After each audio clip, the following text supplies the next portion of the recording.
कहानी बीरबल की खिचड़ी। सर्दियों का मौसम था।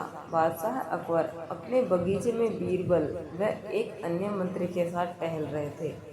टहलते हुए बादशाह अकबर ने अपने मंत्री से कहा, इस साल कुछ ज़्यादा ही ठंड पड़ रही है।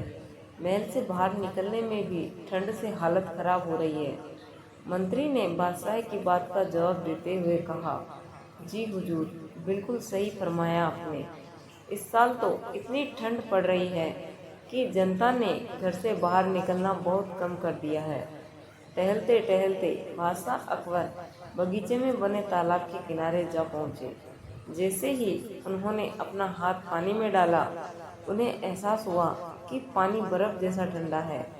पानी से हाथ बाहर निकालते हुए अकबर ने कहा, सही कह रहे हैं आप, इतनी ठंड में कौन घर से बाहर निकलेगा। बीरबल को चुपचाप देखकर बादशाह ने बीरबल से पूछा, इस बारे में आपका क्या ख्याल है बीरबल। बीरबल ने सिर झुकाते हुए कहा, माफ़ी चाहता हूँ हुजूर, इस बारे में मेरा ख्याल थोड़ा अलग है। मैं आप दोनों की बात से सहमत नहीं हूँ। अकबर ने आश्चर्यचकित होकर बीरबल से पूछा, अच्छा, तो हमें भी बताइए, क्या ख्याल है आपका। बीरबल ने कहा, हुजूर, मेरा मानना है कि एक गरीब व्यक्ति के लिए पैसा सबसे ज़्यादा ज़रूरी है। उसे इस बात से कोई फर्क नहीं पड़ता कि मौसम कितना ठंडा है या गर्म। अकबर ने हैरान होकर बीरबल से कहा, तो आप यह कह रहे हैं कि इस कड़ाके की सर्दी में भी एक गरीब आदमी कोई भी ऐसा काम करने को तैयार हो जाएगा जिससे उसे पैसा मिल सके। बीरबल ने कहा, जी हुजूर, मैं यही कह रहा हूँ।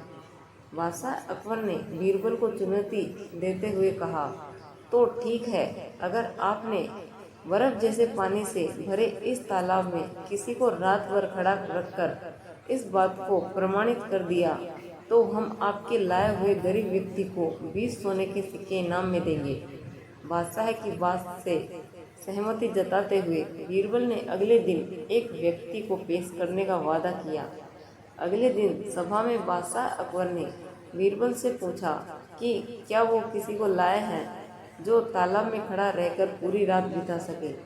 इस पर बीरबल ने गंगाधर नामक एक गरीब व्यक्ति को दरबार में मौजूद किया और कहा कि यह 20 सोने के सिक्कों के लिए तालाब में पूरी रात बिताने को तैयार है।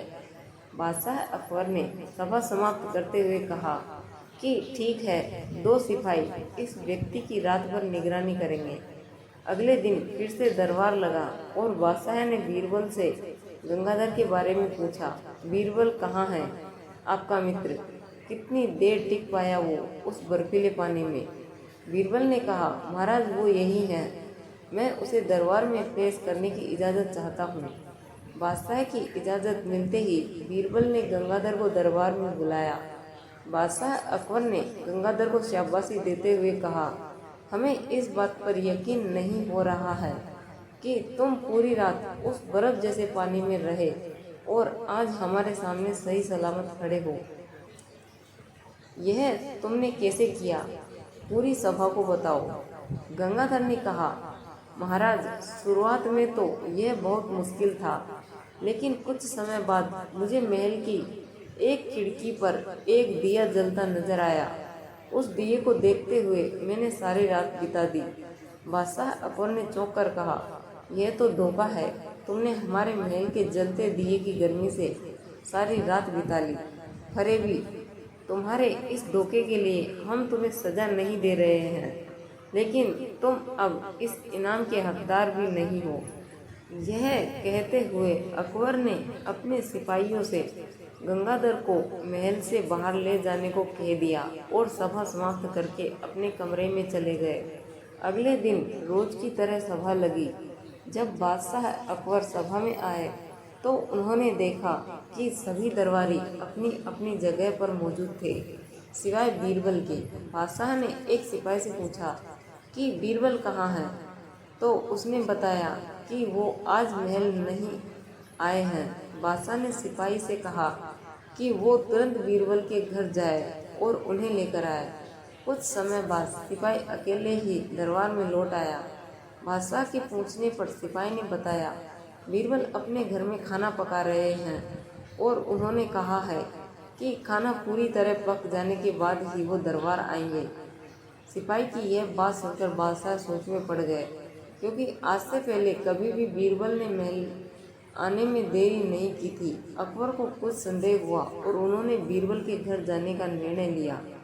जब बादशाह अकबर बीरबल के घर पहुंचे तो उन्होंने देखा कि बीरबल ने एक ऊंची खूंटी पर एक हांडी टांक रखी है और उसके नीचे जमीन पर लकड़ियां जला रखी है। बादशाह आश्चर्यचकित हो गए और बीरबल से पूछा कि वह क्या कर रहे हैं। इस पर बीरबल ने जवाब दिया कि वह अपने भोजन के लिए खिचड़ी पका रहे हैं। बादशाह अकबर ने कहा, क्या तुम पागल हो गए हो? ये खिचड़ी कैसे पक सकती है? तुमने हांडी को इतने ऊपर टांक रखा है और आग नीचे जल रही है। ऐसे में खिचड़ी पकने के लिए हांडी तक गर्मी कैसे पहुंचेगी?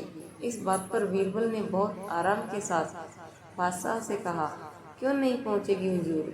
जब महल की खिड़की पर रखे एक दिए से गंगाधर को गर्मी मिल सकती है तो मेरी खिचड़ी की हांडी तो फिर भी आग के बहुत नज़दीक है। बीरबल की बात सुनकर बादशाह हैरान हो गए और मुस्कुराते हुए कहा, हम तुम्हारी बात अच्छी तरह समझ गए बीरबल। इसके बाद उन्होंने गंगाधर को महल में बुलवाया और उसे 20 सोने के सिक्कों का इनाम दिया। बीरबल की चतुराई के लिए उन्होंने बीरबल को भी इनाम दिया। कहानी से सीख। बीरबल की खिचड़ी की कहानी से हमें यह सीख मिलती है कि दूसरों की सफलता के पीछे किए गए परिश्रम को जाने बगैर उनके बारे में राय नहीं बनानी चाहिए। तो फ्रेंड्स, कैसी लगी मेरी ये कहानी? यदि पसंद आई हो तो वीडियो को लाइक और ज़्यादा से ज़्यादा शेयर करें और ऐसी ही रोचक कहानियाँ जानने के लिए हमारे चैनल को सब्सक्राइब कर लें। वीडियो को अंत तक देखने के लिए धन्यवाद।